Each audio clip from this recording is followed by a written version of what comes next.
Hey, what's up? This is Ricardo at Parts People, and in this video, we'll outline the steps for completing a part replacement on your Dell PC. Visit our website and use this coupon for a 5% off discount.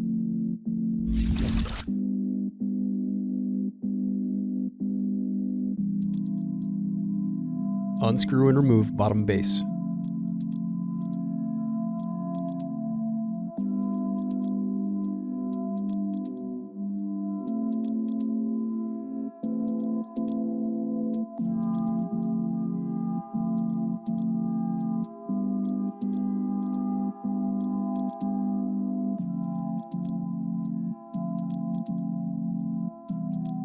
Now unscrew and disconnect battery.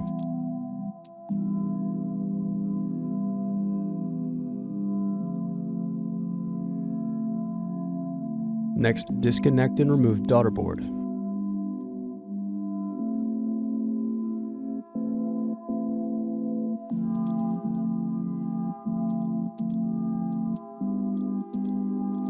Thanks for watching. Don't forget to like and subscribe if you enjoyed this video. And if you need more, check out this playlist to watch other tutorials for your laptop.